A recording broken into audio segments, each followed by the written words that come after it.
ಬಹಳ ಅರ್ಥಗರ್ಭಿತವಾಗಿ ಮಾತನಾಡಿದ ನ್ಯಾಯಮೂರ್ತಿಗಳಾದ ಶ್ರೀಕೃಷ್ಣ ಎಸ್ ದೀಕ್ಷಿತ್ ಅವರಿಗೆ ಧನ್ಯವಾದಗಳು. ಇದೊಂದು ವಿಶೇಷವಾದ ಒಂದು ಸಮಯ.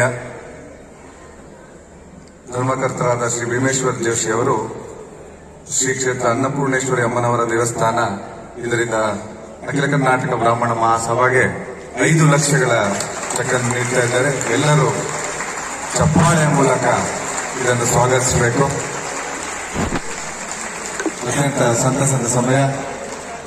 ತಾಯಿ ಅನ್ನಪೂರ್ಣೆ ಅವರಿಗೆ ಇನ್ನಷ್ಟು ಹೆಚ್ಚಿನ ಕೀರ್ತಿ, ಇನ್ನಷ್ಟು ಹೆಚ್ಚಿನ ಶಕ್ತಿಯನ್ನು ಕೊಡಲಿ ಅಂತ ಹೇಳಿ ಈ ಸಂದರ್ಭದಲ್ಲಿ ಅಖಿಲ ಕರ್ನಾಟಕ ಬ್ರಾಹ್ಮಣ ಮಹಾಸಭಾ ಹಾಗೂ ಸಮಸ್ತ ಪದಾಧಿಕಾರಿಗಳು ಆ ಮಾತೆಯಲ್ಲಿ ಕೇಳಿಕೊಳ್ತಾ ಇದ್ದೇವೆ. ಇದೀಗ ನಾವೆಲ್ಲರೂ ಬಹಳ ಕಾತುರದಿಂದ ಕಾಯುತ್ತಿರ್ತಕ್ಕಂಥ ಸಮಯ. ಶ್ರೀ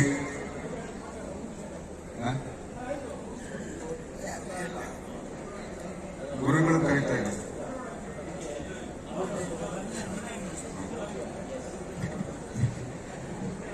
ಗುರುಗಳಲ್ಲಿ ಸಾಷ್ಟಾಂಗ ನಮಸ್ಕಾರ ಸಲ್ಲಿಸುತ್ತಾ ವೇದಿಕೆ ಮೇಲಿರುವ ಎಲ್ಲ ಹಿರಿಯರಿಗೆ ನಮಸ್ಕಾರ.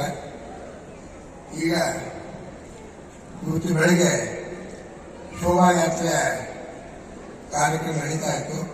ಆಗ ನಮಗೆಲ್ಲ ತಾಜಾ ಸುದ್ದಿ ಏನು ಅಂತಂದ್ರೆ, ನಮಗೆ ತಾಜಾ ಸುದ್ದಿ ಅಶೋಕಾನಂದಿಯವರ ಹುಟ್ಟಿದ ಹಬ್ಬ ಅಂತ ಇವತ್ತು.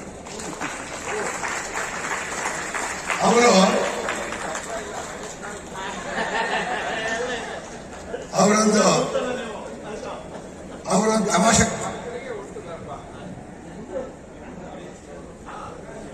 ಅವರು ನಮಗೆ ಹಾಗಾಗಿ ಬಹಳ ತಮಾಷೆ ಮಾಡ್ತಾ ಇರ್ತಾರೆ. ಅವ್ರ ತಮಾಷೆ ಒಂದೇ ನಿಮಿಷ ಆಗಬೇಕು. ತಮಾಷೆ ಹೇಳಿದ್ದು ಏನು ಅಂತಂದ್ರೆ, ನಾಯಕರೇ ಇವತ್ತು ನಾನು ಹುಟ್ಟಿದ ಹಬ್ಬ ಅಂತಾನೆ ಈ ಸಮಾರಂಭ ಇಟ್ಕೊಂಡಿರೋದು ಅಂತಂದ್ರೆ,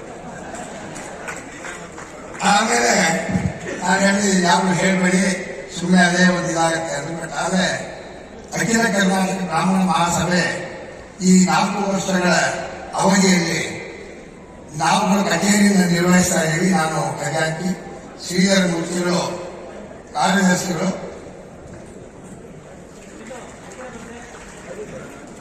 ಒಂದು ನಿಮಿಷ ಆಗೋಯ್ತು, ಒಂದೇ ನಿಮಿಷ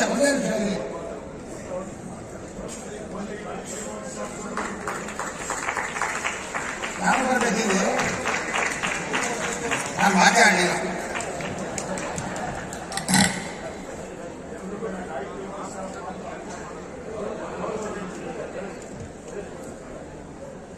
ಕಚೇರಿಯ ಸಿಬ್ಬಂದಿಗಳು, ಹಗಲಿರುಳು ಬಹಳ ಕಾರ್ಯಕ್ರಮಕ್ಕಾಗಿ ದುಡಿದಿದ್ದಾರೆ.